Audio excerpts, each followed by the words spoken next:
सबसे पहले बताइए, रेलवे परिवहन से रिलेटेड कुछ क्वेश्चन जो है उसको बताइए।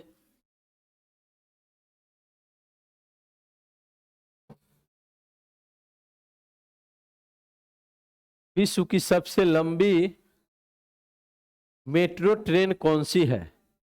शंघाई मेट्रो की, लंदन की, नई दिल्ली मेट्रो की, लेनिनग्राड मेट्रो? तो शंघाई मेट्रो 434 किलोमीटर, जबकि लंदन मेट्रो 402 किलोमीटर। ठीक है ना? तो मेट्रो जो है सबसे पहले ठीक है लंदन में चली थी, लेकिन सबसे लंबी मेट्रो ट्रेन जो है, मेट्रो जो चलती है वह शंघाई मेट्रो चलती है।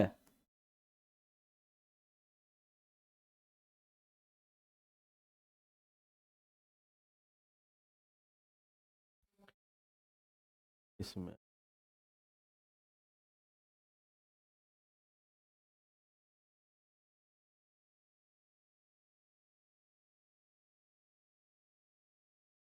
सब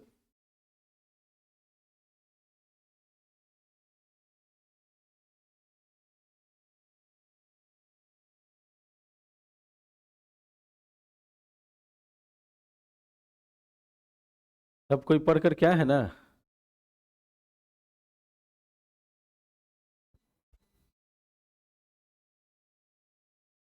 तो अब ध्यान देना है, वाईफाई सुविधा वाली भारत की पहली रेलगाड़ी कौन सी है जिसमें वाईफाई सुविधा दी गई? नई दिल्ली से हावड़ा राजधानी एक्सप्रेस में।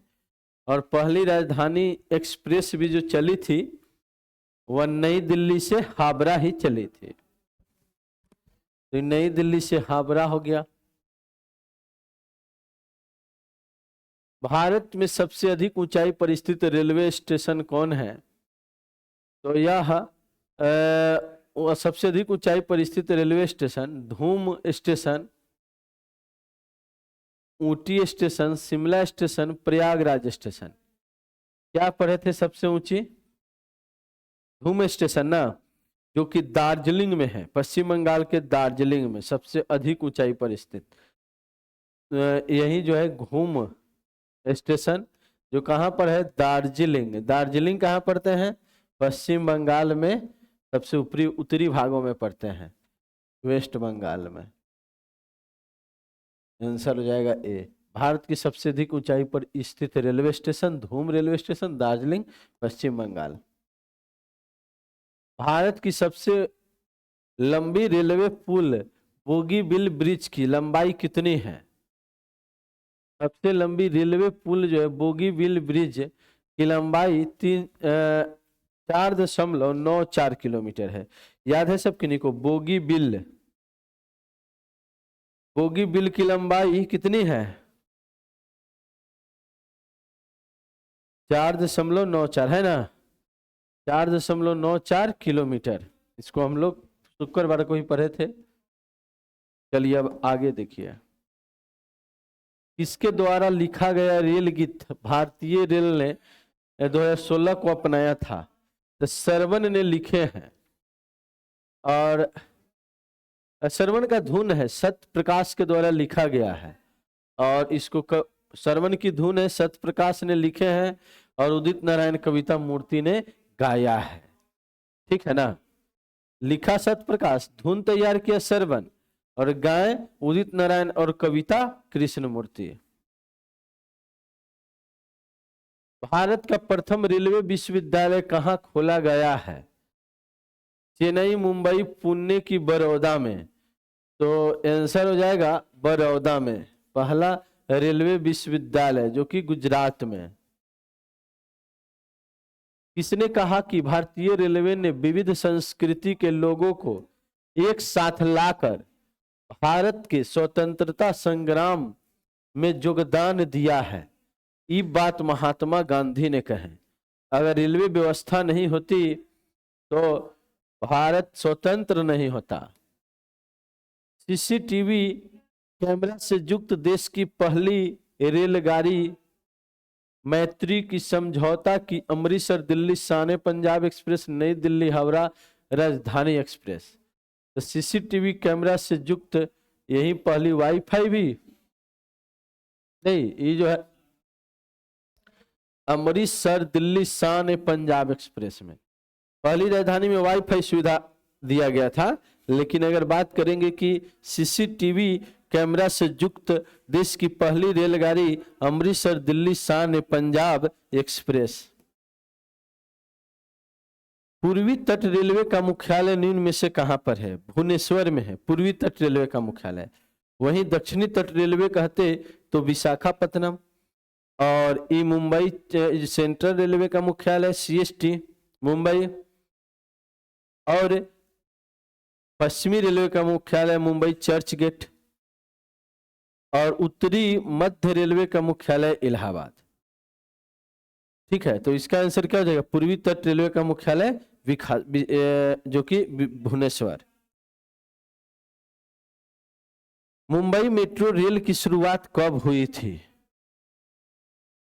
यह 2000 मुंबई मेट्रो रेल की शुरुआत 2014 में हुई। 8 जून 2014 को मुंबई में मेट्रो रेलवे की शुरुआत। तो इस हिसाब से हम लोग पूरी बातों को कंप्लीट कर चुके हैं। अब यहां से हिसाब पढ़ लिया है ना, इधर भारतीय विमान वायु सेवा वायु परिवहन शुरू करना है ना। तो अब हम लोग पढ़ना शुरू करेंगे वायु परिवहन भारत में। क्लास जो है अब कल से 8:30 बजे से आपका क्लास हो जाएगा, ठीक है ना। तो 8:30 बजे आ जाइएगा। पढ़ते ही हैं जो टेस्ट देते हैं या नहीं देते हैं, जो भी 8:30 बजे। ये क्लास आपका 8:30 ही था। ये 2 महीना से जो है करेंट अफेयर चल रहा था, तो आपका क्लास हो गया था 9:30 बजे से, ठीक है ना। पीछे में 1 घंटा करेंट अफेयर चलता था। करेंट अफेयर तो 1 साल का पढ़ा दिया गया पूरे, यूट्यूब पर है भी, देख सकते हैं। और हर महीने महीने जो करेंट अफेयर नया आता है 1 महीना का, तो उस संडे के संडे करके पढ़ा दिया जाएगा। तो आपका करेंट अफेयर बार बार उसको देखे ही रहेंगे, पूरा कंप्लीट चलते रहेगा। करेंट अफेयर के लिए अलग से मतलब कुछ करने की जरूरत नहीं होगी, यहाँ पर सब चीज हो जाएगा। और बाकी हम लोग जीके जीएस पर भी फोकस करेंगे, क्योंकि देखिए बिहार दरोगा के एग्जाम में करेंट अफेयर का क्वेश्चन क्या करेंट अफेयर 1-1.5 साल का कंप्लीट करना है। तो जो चल ही रहेगा वो तो 1 साल का हो गया, और फिर इधर भी आगे जो जनवरी फरवरी इसे सब पढ़ाया जाएगा नया नया, डेली के डेली भी करेंट अफेयर की कुछ बातें, फिर करेंट अफेयर से रिलेटेड जो मुद्दा होगा, ठीक है ना, बिहार राष्ट्रीय अंतरराष्ट्रीय, उस सभी भी बताया जाएगा। और सब जो है एक एक कर करके पढ़ना है। अभी देखिए वायु परिवहन हम लोग पढ़ने जा रहे हैं। तो देखिए भारत में वायु परिवहन की शुरुआत 1911 में होती है। कब होती है बताइए तो? 1911 में वायु परिवहन। इलाहाबाद से नैनी के बीच चलती है गाड़ी। विश्व की सर्वप्रथम विमान डाक सेवा का परिवहन किया गया, यानी कि इसमें सामान की केवल ढुलाई हुई, सामान ले जाया गया। तो इतनी बातें सब किन्हीं को याद रखना है। भारत में वायु परिवहन की शुरुआत जो है 1911 से होती है। और कहां से कहां तक चलती है? पहली वायु सेवा की शुरुआत कहां से कहां हुई? इलाहाबाद से नैनी। नैनी उत्तर प्रदेश में ही, प्रयागराज इलाहाबाद में ही मिर्जापुर में एक जगह पड़ता है नैनी, ठीक है। तो इलाहाबाद जगह से नैनी तक। 1933 में इंडियन नेशनल एयरवेज कंपनी की स्थापना हुई। लेकिन एक कंपनी खुला जो वायुयान सुविधा प्रदान करेगी, वो पहली कंपनी इंडियन नेशनल एयरवेज, जो कि 1933 ईस्वी में स्थापित की गई। तो गौर करिए सभी कोई, 1933 में इंडियन नेशनल एयरवेज कंपनी की स्थापना हुई। कब हुई बताइए तो? 1933 में इंडियन नेशनल एयरवेज की स्थापना हुई। 1953 ईस्वी में सभी वैमानिक कंपनियों का राष्ट्रीयकरण करके उन्हें 2 नवनिर्मित निगमों के अधीन रखा गया। लेकिन जब देश आजादी के बाद 1953 में बहुत सारे कंपनी खुल गए थे। पहला तो ठीक है 1933 में खुला इंडियन नेशनल एयरवेज, बीच में फिर साल 2 साल में बहुत सारा कंपनी सब खुलते गया। 1953 में एक नियम के तहत सभी वैमानिक कंपनियों का राष्ट्रीयकरण कर लिया, माने सरकार उसको खरीद लिया। समझ रहे हैं ना? सभी जो प्राइवेट कंपनियां थी सबको सरकार खरीद लिया और राष्ट्रीयकरण कर लिए कि सरकार की चलेगी, और उसको 2 भाग में बांट दिया, भारतीय विमान निगम और एयर इंडिया। माने कि दूर दूर तक जो ले जाएगा विदेश में, जो वायुयान सुविधा प्रदान करेगी वो एयर इंडिया, और देश के अंदर में छोटी दूरियों को वायुयान सेवा प्रदान करेगी वो हो गया भारतीय विमान निगम। 2 तरीका से संचालन अब किया जाएगा देश के द्वारा। तभी तक हम लोग क्या पढ़े? अगर कहे वायु परिवहन से रिलेटेड 2-4 बात बोलिए, 2-4 लाइन, तो कहेंगे सबसे पहले वायु परिवहन की शुरुआत 1911 में इलाहाबाद से नैनी के बीच की गई, और 1933 में पहली कंपनी इंडियन नेशनल एयरवेज के नाम से खुली। ये बहुत सारे कंपनी खुले, लेकिन 1953 में सभी कंपनियों को सरकार खरीद लिया और राष्ट्रीयकरण कर लिया, और 2 सुविधाएं 2 खंडों में इसे बांट दिया गया।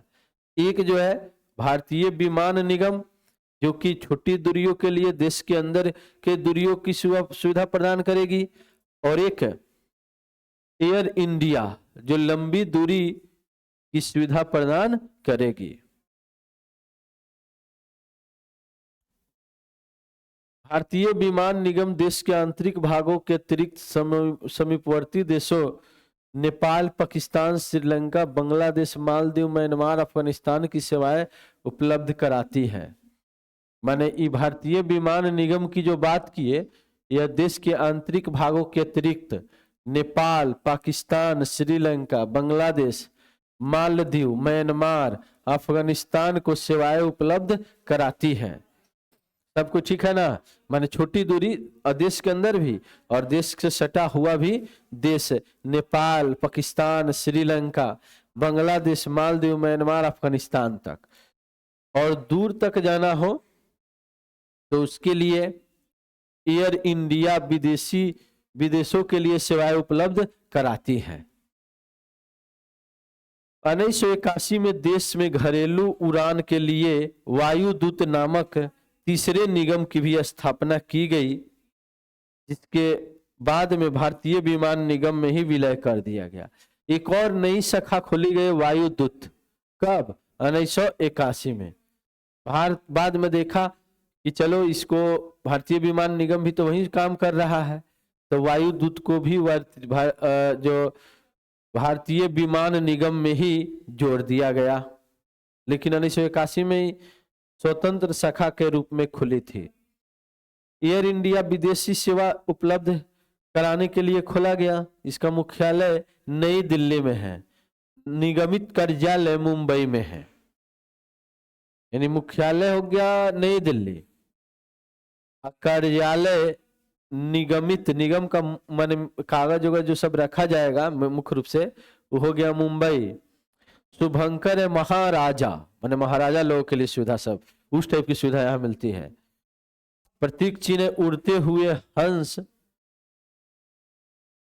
में, हंस उड़ रहा है, और हंस में नारंगी रंग का कोणार्क यानी सूर्य भगवान का चक्र है, कोणार्क चक्र, ठीक है ना? तो उड़ते हुए हंस में नारंगी रंग का कोणार्क चक्र, उड़ते हुए हंस में नारंगी रंग का कोणार्क चक्र। चलिए इतनी बात आपको दिमाग में पहले सेट करना है।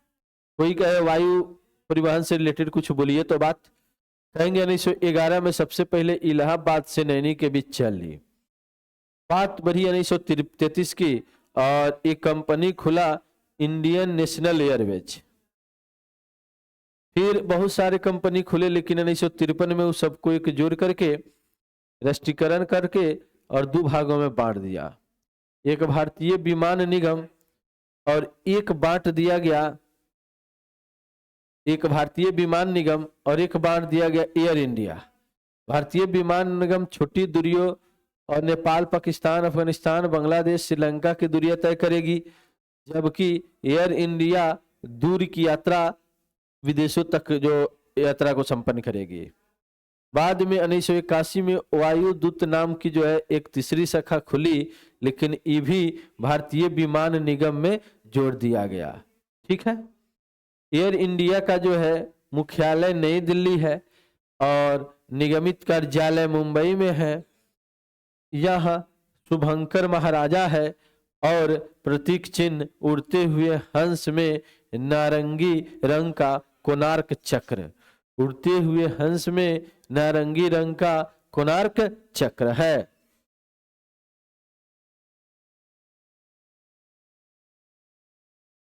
देश के प्रमुख अंतर्राष्ट्रीय हवाई अड्डे हम लोगों को देखना है।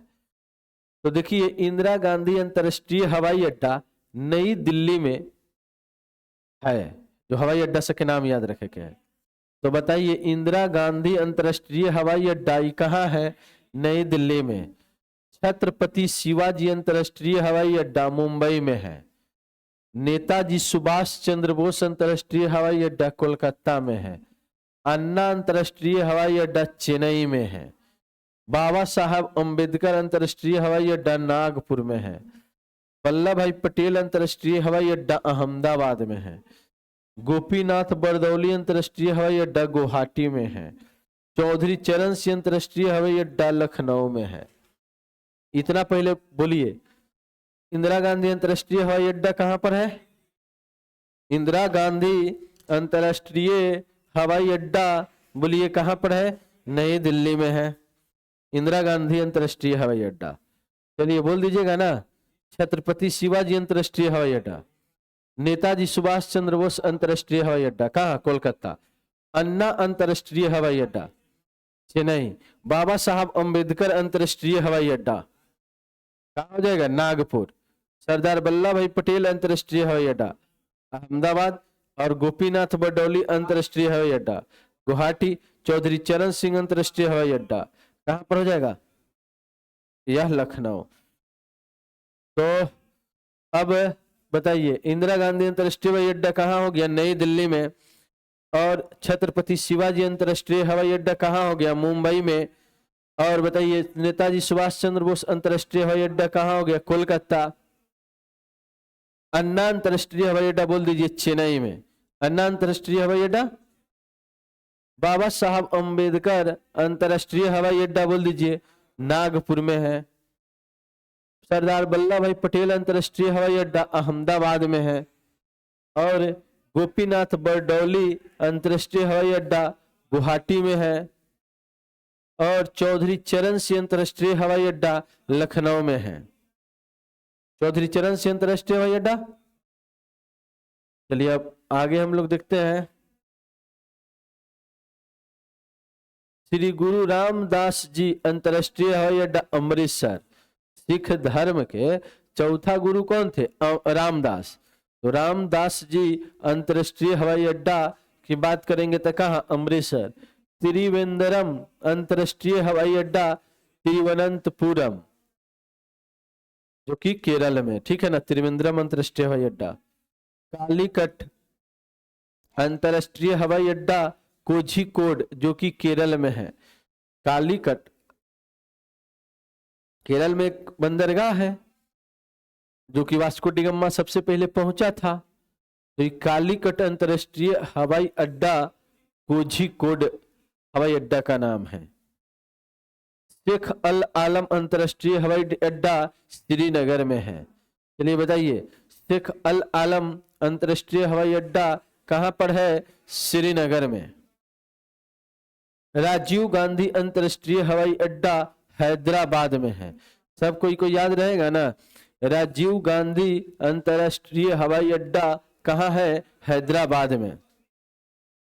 कोचीन अंतरराष्ट्रीय हवाई अड्डा कोच्चि में है, जो कि केरल में ही है। वीर सावरकर अंतरराष्ट्रीय हवाई अड्डा पोर्ट ब्लेयर में है। वीर सावरकर अंतरराष्ट्रीय हवाई अड्डा कहाँ हो गया? Port Blair. यह दाबोलिम अंतरराष्ट्रीय हवाई अड्डा गोवा में है। दाबोलिम अंतरराष्ट्रीय हवाई अड्डा कहाँ हो गया? गोवा। कैंपेगौड़ा अंतरराष्ट्रीय हवाई अड्डा बेंगलुरु में है। बोल सकते हैं ना, कैंपेगौड़ा अंतरराष्ट्रीय हवाई अड्डा कहाँ? बेंगलुरु में। कैंपेगौड़ा। मंगलुरु अंतरराष्ट्रीय हवाई अड्डा कहाँ? मंगलुरु, जो कि कर्नाटक में पड़ते हैं।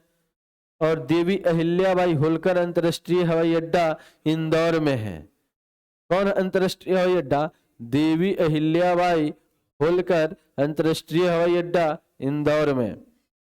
संगानेर अंतरराष्ट्रीय हवाई अड्डा जयपुर में है। कोयम्बटूर अंतरराष्ट्रीय हवाई अड्डा कोयम्बटूर में है। ठीक है। तिरुचिरापल्ली अंतरराष्ट्रीय हवाई अड्डा तिरुचिरापल्ली में है।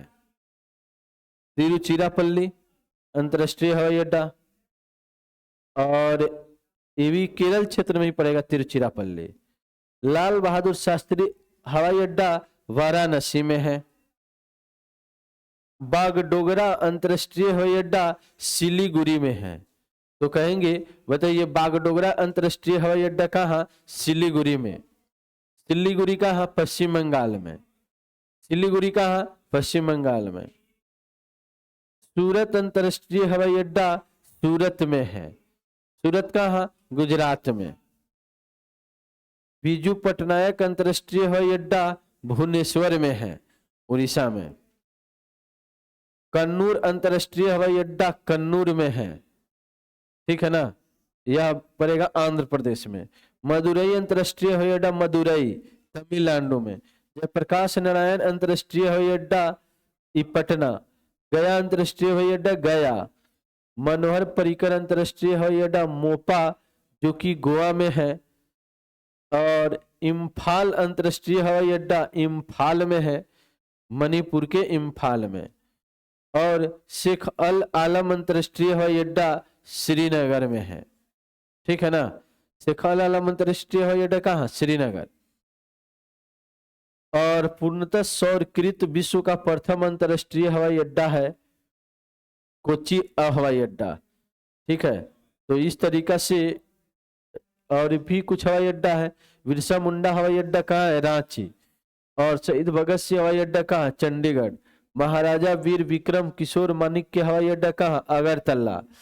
और महाराजा अग्रसेन हवाई अड्डा कहाँ? हिसार। तो जल्दी सभी कोई किताब है ना, 5 मिनट समय है, उसको जल्दी याद करिए तुरंत। एक बार हाथ रख करके, ठीक है ना, अपने से इधर और इधर वाला याद करिए, तो 5 मिनट में तुरंत याद करके सुनाइए। अभी पूछेंगे बारी बारी से हम सबसे, पूरा याद करना है, बारी बारी से पूछेंगे एक एक कर करके।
क्या जी, याद हो गया आपको? याद हुआ? चलिए बताइए तो, पूरा अभी तक नहीं याद किए?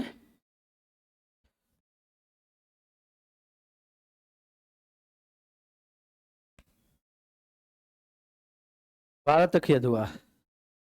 बोलिए तो, गोपीनाथ बरदौली अंतरराष्ट्रीय हवाई अड्डा कहाँ? गुवाहाटी में ना। चौधरी चरण सिंह अंतरराष्ट्रीय हवाई अड्डा कहाँ? लखनऊ। श्री गुरु रामदास जी अंतरराष्ट्रीय हवाई अड्डा कहाँ? अमृतसर। त्रिवेंद्रम अंतरराष्ट्रीय हवाई अड्डा बोल दीजिए। तिरुवनंतपुरम। कालीकट अंतरराष्ट्रीय हवाई अड्डा? कोझिकोड।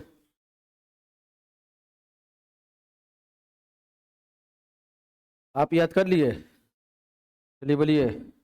कोचीन अंतरराष्ट्रीय हवाई अड्डा? कोची वीर सावरकर अंतरराष्ट्रीय हवाई अड्डा? वीर सावरकर अंतरराष्ट्रीय हवाई अड्डा।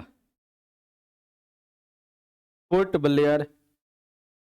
छत्रपति शिवाजी अंतरराष्ट्रीय हवाई अड्डा? मुंबई में है। और बताइए, चौधरी चरण सिंह अंतरराष्ट्रीय हवाई अड्डा? चौधरी चरण सिंह अंतरराष्ट्रीय हवाई अड्डा लखनऊ में है। राजीव गांधी अंतरराष्ट्रीय हवाई अड्डा हैदराबाद। ठीक है, आप खड़ा हो जाइए सर, बताइए। शेख अल आलम अंतरराष्ट्रीय हवाई अड्डा? श्रीनगर। और राजीव गांधी अंतरराष्ट्रीय हवाई अड्डा? हैदराबाद। कैंपेगौड़ा अंतरराष्ट्रीय हवाई अड्डा? बेंगलुरु। याद करिए तुरंत, क्या कर रहे थे आप? याद कर लिए सर, बताइए। कालीकट अंतरराष्ट्रीय हवाई अड्डा? कोझिकोड। वीर सावरकर अंतरराष्ट्रीय हवाई अड्डा? अंतरराष्ट्रीय हवाई अड्डा पोर्ट ब्लेयर। बोलिए, मंगलुरु अंतरराष्ट्रीय हवाई अड्डा?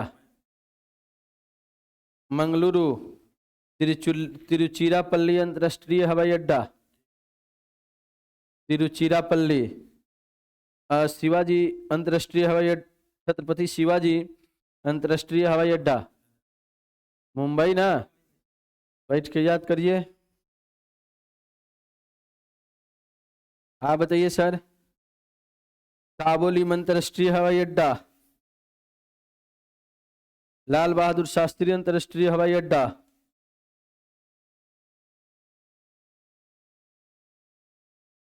वाराणसी।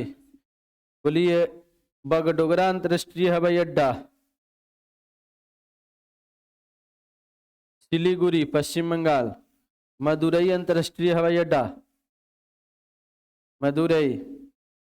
शेख अल आलम अंतरराष्ट्रीय हवाई अड्डा?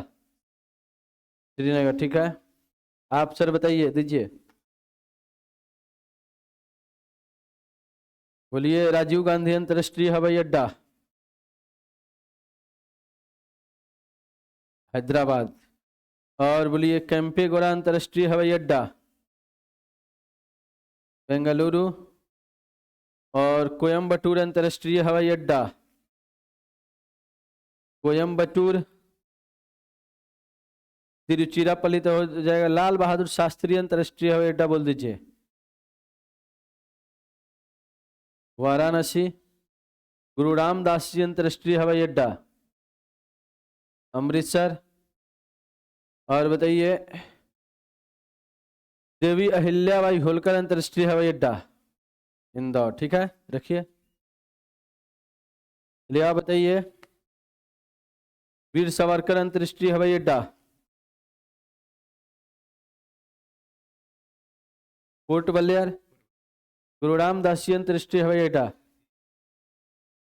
और बाबा साहब अम्बेडकर अंतरराष्ट्रीय हवाई अड्डा? नागपुर में। कोचीन अंतरराष्ट्रीय हवाई अड्डा? कोची।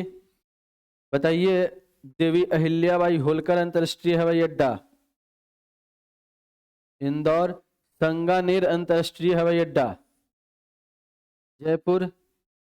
और बागडोगरा अंतर्राष्ट्रीय हवाई अड्डा सिलीगुड़ी। बैठिए याद करिए, दीजिए। बोलिए कोचीन अंतर्राष्ट्रीय हवाई अड्डा, राजीव गांधी अंतर्राष्ट्रीय हवाई अड्डा, चौधरी चरण सिंह अंतर्राष्ट्रीय हवाई अड्डा लखनऊ, बाबा साहब अंबेडकर अंतर्राष्ट्रीय हवाई अड्डा नागपुर। बोलिए छत्रपति शिवाजी अंतर्राष्ट्रीय हवाई अड्डा मुंबई, संगानेर अंतर्राष्ट्रीय हवाई अड्डा, संगानेर अंतर्राष्ट्रीय हवाई अड्डा जयपुर, और बिजू पटनायक अंतर्राष्ट्रीय हवाई अड्डा भुवनेश्वर, बिरसा मुंडा अंतर्राष्ट्रीय हवाई अड्डा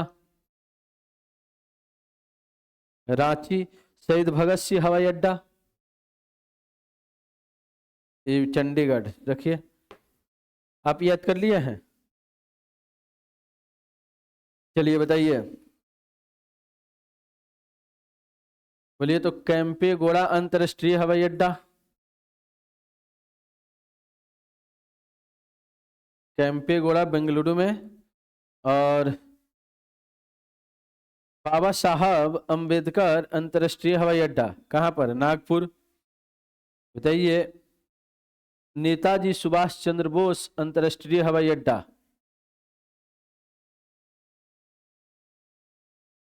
कोलकाता में। ये बताइए गोपीनाथ बरदौली अंतर्राष्ट्रीय हवाई अड्डा कहाँ? गोपीनाथ बरदौली अंतर्राष्ट्रीय हवाई अड्डा ये अहमदाबाद, नहीं गुवाहाटी। ठीक है। वल्लभ भाई पटेल बोल दीजिए अंतर्राष्ट्रीय हवाई अड्डा कहाँ है? वल्लभ भाई पटेल अंतर्राष्ट्रीय हवाई अड्डा ये अहमदाबाद। ठीक है, रखिए।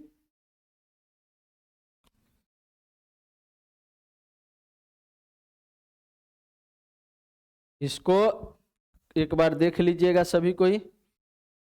हवाई अड्डा एक बार फिर देखते भी हैं हम लोग।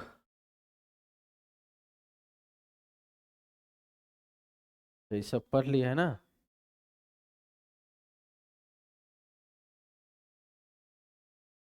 क्या आपने चल गया था ऊपर? अच्छा, तो इधर बताइए सभी कोई, ये सब पढ़ लिए थे। इंदिरा गांधी अंतर्राष्ट्रीय हवाई अड्डा कहाँ है? नई दिल्ली में। छत्रपति शिवाजी अंतर्राष्ट्रीय हवाई अड्डा मुंबई, और नेताजी सुभाष चंद्र बोस अंतर्राष्ट्रीय हवाई अड्डा कोलकाता, अन्ना अंतर्राष्ट्रीय हवाई अड्डा चेन्नई, बाबा साहब अंबेडकर अंतर्राष्ट्रीय हवाई अड्डा नागपुर, बाबा साहब अंबेडकर अंतर्राष्ट्रीय हवाई अड्डा कहाँ? नागपुर। वल्लभ भाई पटेल अंतर्राष्ट्रीय हवाई अड्डा बोल दीजिए अहमदाबाद। वल्लभ भाई पटेल अंतर्राष्ट्रीय हवाई अड्डा कहाँ? अहमदाबाद। गोपीनाथ बरदौली अंतर्राष्ट्रीय हवाई अड्डा बोल दीजिए कहाँ? गुवाहाटी, असम के गुवाहाटी में। चौधरी चरण सिंह अंतर्राष्ट्रीय हवाई अड्डा कहाँ? लखनऊ। चौधरी चरण सिंह अंतर्राष्ट्रीय हवाई अड्डा कहाँ? लखनऊ। गुरु रामदास जी अंतर्राष्ट्रीय हवाई अड्डा अमृतसर में, और त्रिवेंद्रम अंतर्राष्ट्रीय हवाई अड्डा तिरुवनंतपुरम में। त्रिवेंद्रम अंतर्राष्ट्रीय हवाई अड्डा कहाँ हो गया? तिरुवनंतपुरम में। कालीकट अंतर्राष्ट्रीय हवाई अड्डा बोल दीजिए कोझिकोड केरल में। कालीकट अंतर्राष्ट्रीय हवाई अड्डा। शेख अल आलम अंतर्राष्ट्रीय हवाई अड्डा कहाँ पर है? श्रीनगर में। शेख अल आलम अंतर्राष्ट्रीय हवाई अड्डा कहाँ हो गया? श्रीनगर। याद करते चलिए जिनको नहीं याद है। राजीव गांधी अंतर्राष्ट्रीय हवाई अड्डा कहाँ? हैदराबाद, तेलंगाना के हैदराबाद में। कोचीन अंतर्राष्ट्रीय हवाई अड्डा कहाँ पर? कोची, और कोची कहाँ पर है? केरल में। ठीक है ना? और पूर्णतः सौर ऊर्जा कृत हवाई अड्डा कौन कह देंगे? कोची। पूर्णतः सौर ऊर्जा कृत अंतर्राष्ट्रीय हवाई अड्डा की बात करेंगे तो कौन हो जाएगा? कोची हो जाएगा। वीर सावरकर अंतर्राष्ट्रीय हवाई अड्डा बोल दीजिए पोर्ट ब्लेयर। वीर सावरकर अंतरराष्ट्रीय हवाई अड्डा कहाँ? Port Blair. दाबोलिम अंतरराष्ट्रीय हवाई अड्डा कहाँ है? गोवा में है। केम्पेगौड़ा अंतरराष्ट्रीय हवाई अड्डा कहाँ है? बेंगलुरु।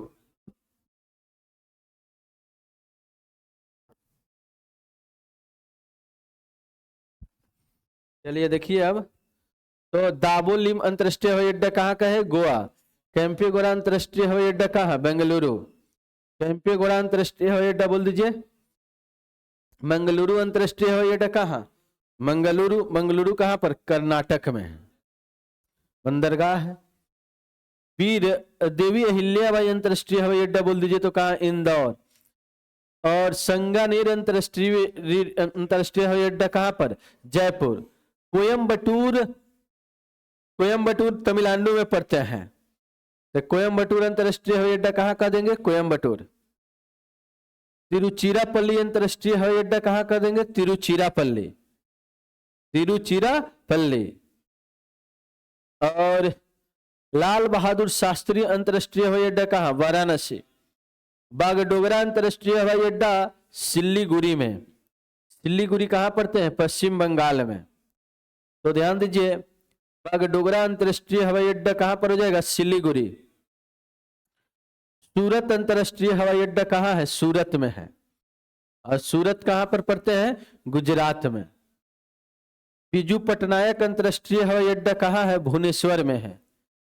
कौन अंतरराष्ट्रीय हवाई अड्डा? बीजू पटनायक अंतरराष्ट्रीय हवाई अड्डा की बात करेंगे तो कहाँ? भुवनेश्वर। कन्नूर अंतरराष्ट्रीय हवाई अड्डा कहाँ है? कन्नूर। चलिए बोलिए, कन्नूर अंतरराष्ट्रीय हवाई अड्डा कहाँ है? कन्नूर। मदुरई अंतरराष्ट्रीय हवाई अड्डा कहाँ है? मदुरई। और जयप्रकाश नारायण अंतरराष्ट्रीय हवाई अड्डा कहाँ है? पटना है। गया अंतरराष्ट्रीय हवाई अड्डा कहाँ है? गया में है। और मनोहर पर्रिकर अंतरराष्ट्रीय हवाई अड्डा गोवा में मोपा जगह पड़ता है, वहां। इम्फाल अंतरराष्ट्रीय हवाई अड्डा कहाँ है? इम्फाल। और इम्फाल मणिपुर की राजधानी है। शेख अल आलम अंतरराष्ट्रीय हवाई अड्डा कहाँ? श्रीनगर।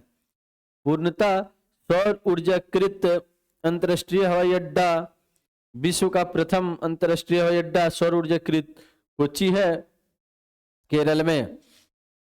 ये है बिरसा मुंडा हवाई अड्डा की बात करेंगे तो ये कहां पर हो जाएगा? बिरसा मुंडा हवाई अड्डा की बात करेंगे तो ये कहां हो जाएगा? रांची में। और शहीद भगत सिंह हवाई अड्डा कहाँ है? चंडीगढ़ में है। चंडीगढ़ हवाई अड्डा का नाम क्या है? शहीद भगत सिंह हवाई अड्डा। महाराजा वीर विक्रम किशोर माणिक्य हवाई अड्डा अगरतला में है। तो सब कोई ध्यान दीजिए, गौर करिए, बातों को समझिए। महाराजा वीर विक्रम किशोर माणिक्य हवाई अड्डा कहाँ? अगरतला। महाराज वीर विक्रम किशोर माणिक्य हवाई अड्डा कहाँ? अगरतला। महाराजा अग्रसेन हवाई अड्डा कहाँ है? हिसार। और हिसार कहाँ पड़ते हैं? हरियाणा में। तो महाराजा अग्रसेन हवाई अड्डा कहाँ हो गया? हिसार। और विक्रम माणिक्य हवाई अड्डा कहाँ हो गया? अगरतला।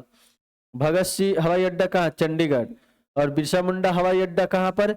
रांची। और सौर ऊर्जाकृत पहला वाला कौन? कोच्चि। और शेख अल आलम याद है ना? श्रीनगर। बताइए जल्दी सभी कोई, इम्फाल हवाई अड्डा कहाँ? इम्फाल। मनोहर पर्रिकर कहाँ पर? मोपा गोवा में। और गया अंतरराष्ट्रीय हवाई अड्डा कहाँ? गया में। कोई बोलेगा जयप्रकाश नारायण हवाई अड्डा पटना। मदुरई, मदुरई। कन्नूर, कन्नूर कहाँ पर? आंध्र प्रदेश में, तो कन्नूर में है। बीजू पटनायक अंतरराष्ट्रीय हवाई अड्डा भुवनेश्वर। और सूरत अंतरराष्ट्रीय हवाई अड्डा सूरत। बागडोगरा अंतरराष्ट्रीय हवाई अड्डा सिल्लीगुड़ी। बागडोगरा सिल्लीगुड़ी कहाँ पर? पश्चिम बंगाल में। लाल बहादुर शास्त्री हवाई अड्डा वाराणसी। और तिरुचिरापल्ली हवाई अड्डा तिरुचिरापल्ली। कोयम्बटूर अंतरराष्ट्रीय हवाई अड्डा कोयम्बटूर। संगानेर अंतरराष्ट्रीय हवाई अड्डा जयपुर। चलिए सबको बताइए, संगानेर अंतरराष्ट्रीय हवाई अड्डा कहाँ पर है? जयपुर में है। देवी अहिल्याबाई होलकर अंतरराष्ट्रीय हवाई अड्डा कहाँ है? इंदौर है। देवी अहिल्याबाई होलकर अंतरराष्ट्रीय हवाई अड्डा कहाँ पर है? इंदौर में। मंगलुरु अंतरराष्ट्रीय हवाई अड्डा कहाँ है? मंगलुरु। मंगलुरु कहाँ पर? कर्नाटक में। और केम्पेगौड़ा अंतरराष्ट्रीय हवाई अड्डा कहाँ है? बेंगलुरु। केम्पेगौड़ा। दाबोलिम अंतरराष्ट्रीय हवाई अड्डा कहाँ है? गोवा में है। दाबोलिम अंतरराष्ट्रीय हवाई अड्डा की बात करेंगे तो कहां पर है बताइए? गोवा में है। वीर सावरकर अंतरराष्ट्रीय हवाई अड्डा कहां है? पोर्ट ब्लेयर में है। अंडमान निकोबार की राजधानी बता दीजिए कहां? Port Blair. कोचीन अंतरराष्ट्रीय हवाई अड्डा कहां है? कोची है।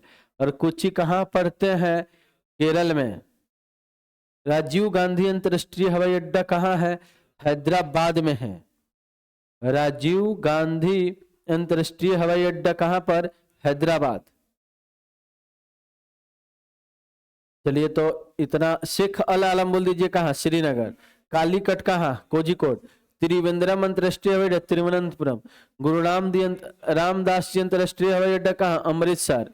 और चौधरी चरण सिंह अंतरराष्ट्रीय हवाई अड्डा लखनऊ में है।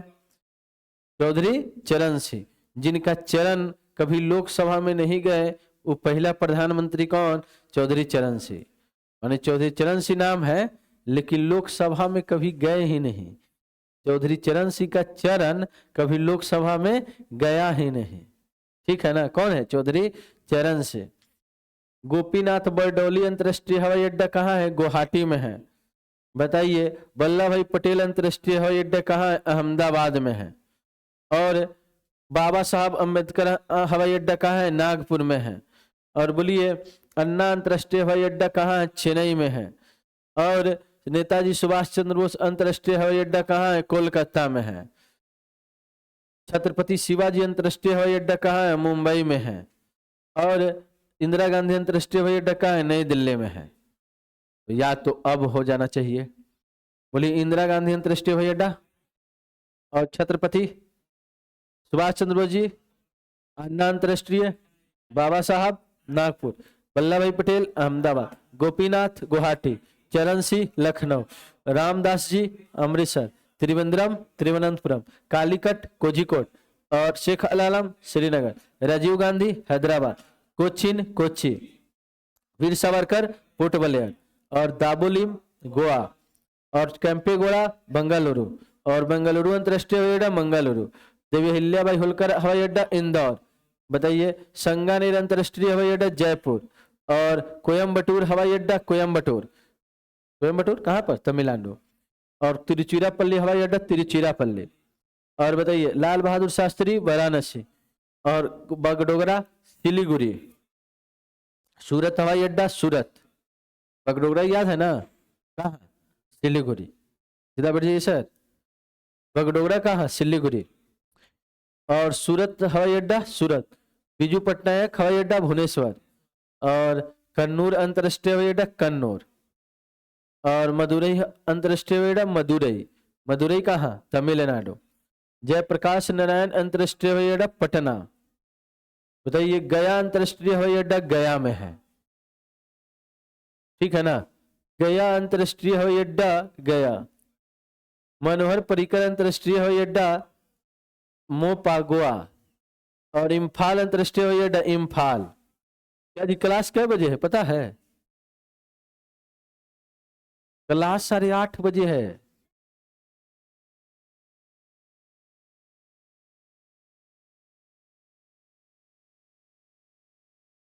साढ़े 8 बजे से लेकर के अब 10 बजे तक क्लास चलेगा। तो बोले थे कि जब करेंट अफेयर रोज आते रहेंगे तब ना। करेंट अफेयर खत्म हो जाएगा। तो करेंट अफेयर दरोगा के एग्जाम तक था तो पूरा खत्म हो गया ना। तो अब जो है जो टेस्ट खत्म होगा 8:30 और 8:30 बजे से लेकर के 10 बजे तक पढ़ना है। ठीक है? और इसको इसे कर देते हैं ना 7 से 8, फिर 8:30 को फिर कर देंगे 8 बजे ही। समझ रहे हैं ना? तो 8 से 9, 9 से 10 2 सब्जेक्ट कर देंगे। ठीक रहेगा ना? 8 से 9 और 9 से 10 हिस्ट्री भी इसमें चालू कर देंगे। ठीक है? 8 से 9 और 9 से 10। अब बीच में गैप रहेगा 20 मिनट, तब विविध चला ही रहेगा। मानो 20 मिनट रेस्ट नहीं रहेगा, 20 मिनट हम देंगे 20 गो बात याद करने के लिए। और हम पूछते हैं, उसाम में भी करते हैं, यहाँ पर भी। तो विविध भी 3 सेक्शन चले रहेगा, एक रट्टे वाला और 2 सब्जेक्ट, ठीक है ना। 2 घंटा आराम से पढ़ेंगे यहाँ पर बैठ करके। 6 तारीख से, हाँ तो अभी नहीं, तो अब तो 8:30 हो गया है, ठीक है ना। उसमें तब 8 बजे होगा जो, कैसे कौन सी का एग्जाम है? 8 से 9, 29 को क्लासों खत्म हो जा रहा है।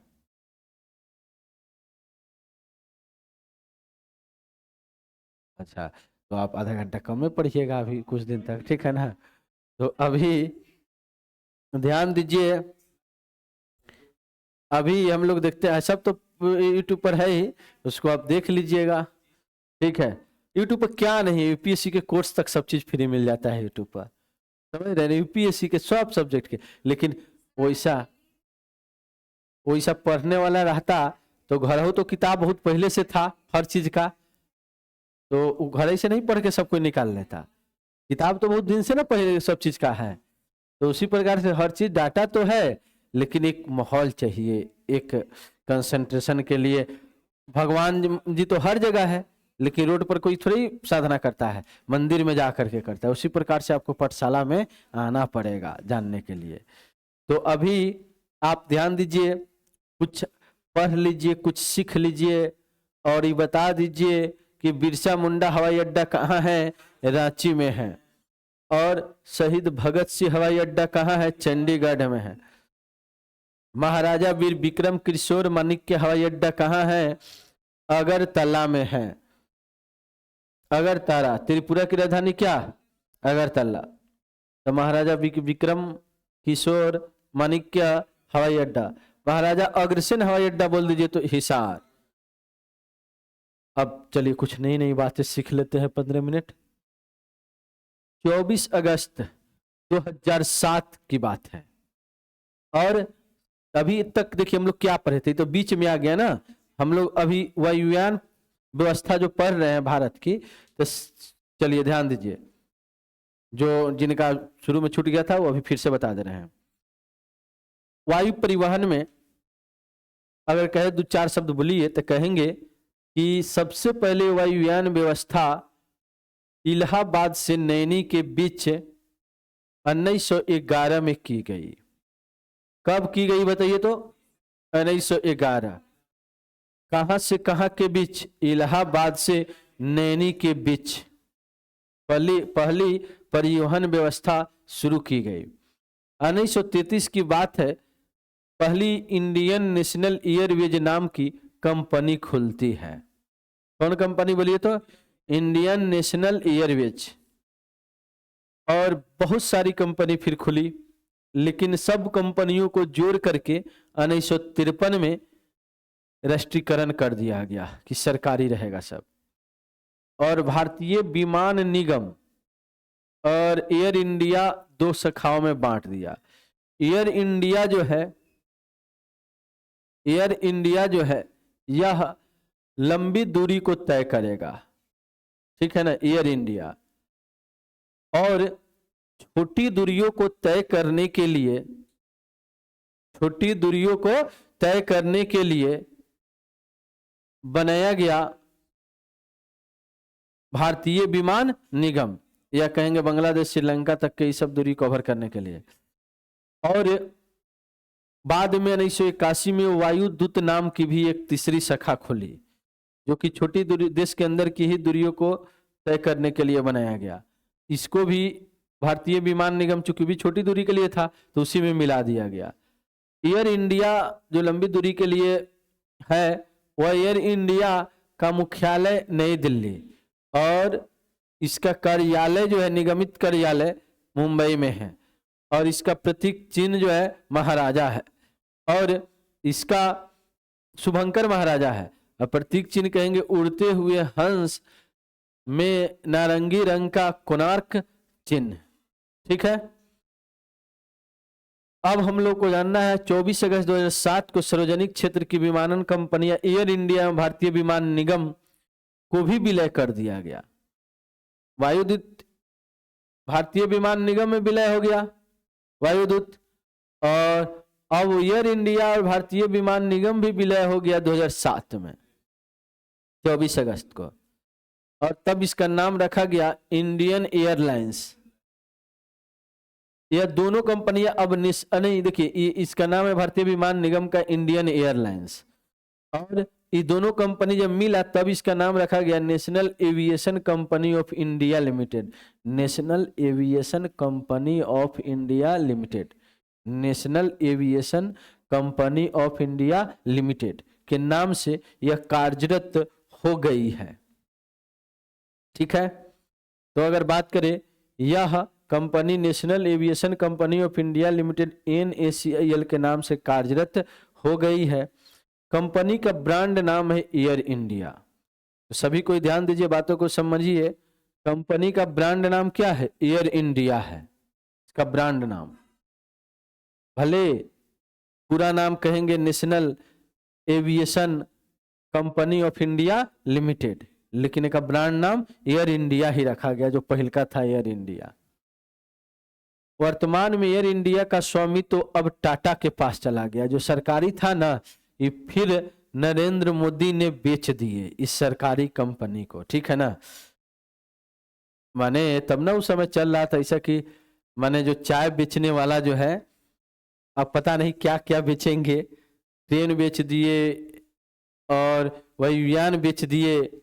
ठीक है, तो ऐसा इसलिए था ना कि व्यवस्था थोड़ा ठीक ठाक किया जाए और पैसा कमा के दे हमको, इसलिए सरकारी वायुयान को बेच दिया गया पूरा। समझ रहे हैं ना, प्राइवेट फिर से टाटा कंपनी को दे दिया। कितना रुपया में? तो पैसों लिया 18,000 करोड़ रुपया की बोली लगाकर।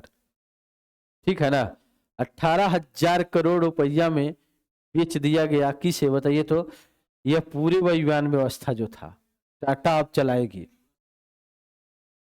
हाँ, टोटल वही जो सेटअप जो सब लगा था, तो उस सब पूरा जो है 18,000 करोड़ रुपया में वो बेच दिया गया। ठीक है, अब ध्यान दीजिए, 8 अक्टूबर 2021 को ये बेचा गया और 27 जनवरी 2022 को अधिग्रहण की प्रक्रिया, कागजी जो काम था वो पूरा कर लिया। कि नरेंद्र मोदी से पूछ कर बेच दिए ना, तो हाँ बेच दिए। कंफर्म है ना? तो कंफर्म है।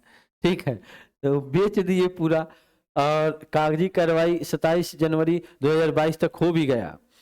अब इसका प्रबंधन एवं नियंत्रण टाटा के पास है, और टाटा के समूह की कंपनी है टेलिस प्राइवेट लिमिटेड। ये कंपनी का नाम क्या है? Tellis private limited. टाटा की बहुत सारी कंपनियां हैं, तो इसका नाम है Tellis private limited. Tellis private limited ने इसको खरीद लिया, और इस बात की पुष्टि टाटा सन्स के चेयरमैन N चंद्रशेखर ने भी कर दी कि हम खरीद लिए हैं, नरेंद्र मोदी बेच दिए हैं। ठीक है, और करीब 69 वर्ष के बाद, पहले से ये कंपनी, ठीक है ना, प्राइवेट अपना चला रही थी 69 साल पहले से। ठीक है ना, 69 साल पहले मतलब कितना हो गया अभी, यानी 52 तक ले। 53 में ना सबका राष्ट्रीयकरण किया गया, सिंपल। तो 53 के पहले इसका अपना कंपनी था, जिसको खरीद लिया था सरकार ने, जवाहर कांग्रेस की सरकार 1953 में। ठीक है, बोला कि नहीं तुम अपना नहीं चलाएगा 53 में, बात समझ रहे हैं ना। और फिर उसके बाद 69 साल के बाद फिर कहा कि बहुत रोक दिया था हमको, फिर से 18,000 करोड़ रुपया में जो है बोली लगा के खरीद लिया है, और फिर से जो है हम अपना चलाएंगे। 53 के बाद, 53 से जुड़िए तो उधर से हो गया कितना साल? 47 और 21 जुड़िए, 47 21 कितना हो गया? 68 ना। तो 22 ना, पूरे तरीका से कब से शुरू? 22 से, तो 69 हो गया। 47 और 22 जुड़िएगा तो कितना हो जाएगा? 69। तो नेट 53 में कहा कि नहीं कोई प्राइवेट नहीं रहेगा, सरकारी रहेगा सब। सबसे सरकारी ये चल रहा था अभी तक 53 से। अब 69 साल तक चला। 69 साल में कोई दिक्कत नहीं था, और नरेंद्र मोदी जी को दिक्कत हो गया। समझ रहे हैं ना, इसीलिए जो है अगला बार कहा कि रुको, इसको जो जहाँ पोजीशन है वहीं पहुंचाते हैं, चाय बेचने के जगह पर। ठीक है ना, तो ध्यान दीजिए, सीट कम हुआ ना 19 में, जो है उतना सीट जीता हुआ था, फिर उसके बाद देखा कि ट्रेन बेच रहा है, वायुयान बेच रहा है, ठीक है, तो क्या क्या बेचाएगा, लग रहा है इस आदमी को जो है ज्यादा कॉन्फिडेंस में नहीं डालिए, ठीक है ना। तो ध्यान दीजिए, यह 69 साल के बाद जो है बेच दिए प्राइवेट कंपनी को, ठीक है। अब ध्यान दीजिए, पवन हंस लिमिटेड, लास्ट बातें पढ़ लेते हैं, वायुयान व्यवस्था खत्म हो जाएगा। इसकी स्थापना अक्टूबर 1985 में की गई थी, पवन हंस लिमिटेड की।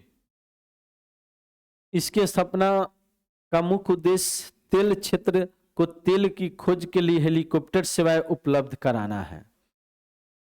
यानी तेल की जो समुद्र सभी है वहां पर ये पता चले कि कहां से तेल का रिसाव हो रहा है, तो वहां पर टैंक होगा, टैंक फोड़ करके जो है पेट्रोलियम निकाला जाएगा।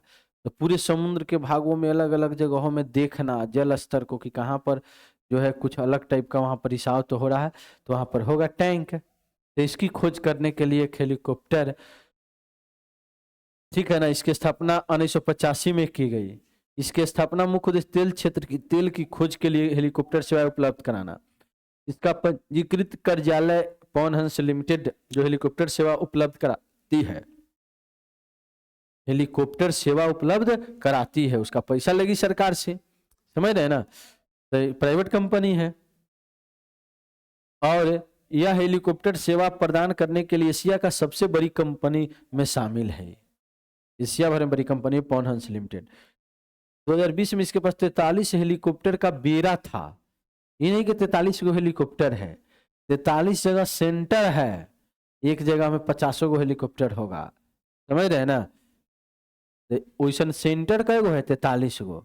बेड़ा माने समूह हेलीकॉप्टरों का, जहां पर स्टॉप माने उसके पास वो सुविधा दिया जाएगा। तो 43 गो बेड़ा है हेलीकॉप्टर का। पवन हंस हर वर्ष मई जून सितंबर अक्टूबर में यात्रा के दौरान केदारनाथ से हेलीकॉप्टर सेवाएं उपलब्ध कराती है, और ये कुछ पुण्य का भी काम करती है। मई जून में सितंबर अक्टूबर में, मई जून माने कि बीच में कहे ना कहे कि बीच में वर्षा हो रहता है, तो सोचता है छोटा मई जून और सितंबर अक्टूबर में जो है पवन हंस लिमिटेड कंपनी या उत्तराखंड में एक जगह है फाटा से केदारनाथ तक, माने फाटा जगह भीड़ भाड़ बहुत ज्यादा रहता है, ठीक है ना, तो फाटा न चले, ठीक है, इसके लिए फाटा समझते हैं ना, बांस के जो चीर करके जो बनता है वो फाटा है, ठीक है, तो वो न चले इसके लिए वो फाटा जगह में बोलता है कि चलो भीड़ भाड़ मत करो, हेलीकॉप्टर से तू सबको सीधे पहुंचा देते हैं केदारनाथ तक, ठीक है। तो भीड़ भाड़ नहीं होता है, फिर भी हेलीकॉप्टर से चढ़ने के लिए भीड़ भाड़ हो ही जाता है, तो कभी कभी फाटा चलता है वहां पर। तो जगह का नाम बोलिए तो कौन सी है, फाटा से केदारनाथ तक हेलीकॉप्टर सुविधा प्रदान की जाती है। इंदिरा गांधी राष्ट्रीय उड़ान अकादमी की स्थापना देश में कमर्शियल पायलटों के उड़ान और ग्राउंड प्रशिक्षण के स्तर में सुधार के लिए रायबरेली से फुर्सतगंज में की गई। एक है इंदिरा गांधी राष्ट्रीय उड़ान अकादमी। इंदिरा गांधी राष्ट्रीय उड़ान अकादमी की स्थापना देश में कमर्शियल पायलटों के उड़ान और प्रशिक्षण स्तर में सुधार के लिए रायबरेली के फुर्सतगंज में की गई। माने ट्रेनिंग दिया जाता है पायलट सबके, ठीक है ना। हाँ, जो भी ट्रेनिंग सीखने आएगा फुर्सत में आएगा, कहाँ पर, फुर्सतगंज में। काहे कि विमान सीखना है तो उसमें हड़बड़ी नहीं तो कहानी खत्म हो जाएगा, इसीलिए उस जगह का ही नाम क्या है, फुर्सतगंज। तो फुर्सतगंज जगह में जिसको भी विमान सीखना है वो फुर्सत में आएगा, समझ रहे हैं, हड़बड़ाना नहीं है। तो ध्यान दीजिए, यह कहां पर है फुर्सतगंज, रायबरेली के मान जो कि उत्तर प्रदेश में है। राजीव गांधी राष्ट्रीय विमानन विश्वविद्यालय की स्थापना फुर्सतगंज में, और राजीव गांधी विमानन विश्वविद्यालय भी है, पढ़ाया भी जाएगा, एक ट्रेनिंग सेंटर है जिसका नाम है इंदिरा गांधी राष्ट्रीय उड़ान अकादमी। आई है राजीव गांधी राष्ट्रीय विमानन विश्वविद्यालय, वो एक एकेडमी है, वो एगो विश्वविद्यालय है। तो इंदिरा गांधी वाला एकेडमी है, राजीव गांधी वाला विश्वविद्यालय है, जो कि दोनों फुर्सतगंज में है, उत्तर प्रदेश के रायबरेली में। अब ध्यान दीजिए, भारतीय विमान प्राधिकरण का गठन 1 अप्रैल 1995 ईस्वी को किया गया, यानी कि ऑथोराइज्ड संस्था, जिसके निर्णय सरकार भी स्वीकार करेगी। उसको अधिकार दिया गया कि विमान संबंधी तुम कोई निर्णय ले सकता है। ठीक है, तो यह प्राधिकरण संस्थान कब खुले? 1 अप्रैल 1995 को। प्राधिकरण देश के अंतर्राष्ट्रीय हवाई अड्डा, घरेलू हवाई अड्डा, नागरिक विमान टर्मिनल का प्रबंधन सब देखती है, नियम कानून बनाती है कि ठीक ठाक है कि नहीं, कुछ गड़बड़ तो नहीं है। अभी भी टाटा के पास है, लेकिन वो देख रेख करेगा कि कुछ गलत सलत तो नहीं कर रहा है। समझ रहे हैं ना? ये कब? 1 अप्रैल 1995 को स्थापित हुआ। नगर विमानन मंत्रालय ने मार्च 2020 में आवश्यक वस्तुओं की आपूर्ति की तेजी को सुनिश्चित करने के लिए जीवन रेखा उड़ान सेवा शुरू की थी। कोरोना के समय में वायुयान के द्वारा जो है आवश्यक जो सामान सभी होते थे, पीपी किट से लेकर के और जो उसके दवा वगैरह जो होते थे, ठीक है ना, वो सभी जो है पहुंचाए जाते थे। उस योजना का नाम था जीवन रेखा उड़ान सेवा के तहत पीपीई और दवाइयाँ सभी उपलब्ध कराया गया। तो इस तरीका से हम लोग वायुयान व्यवस्था पूरी कंप्लीट कर चुके हैं। ठीक है ना? इसको एक बार आप पढ़ लेंगे और कल से कितने बजे आएंगे? 8:30 बजे। ठीक है ना? तो 8:30 बजे आइएगा ना कल से? क्या? नहीं, कल से अभी क्यों? अभी जो है सब घर गया हुआ है ना, तो चालू करेंगे 8-10 दिन में।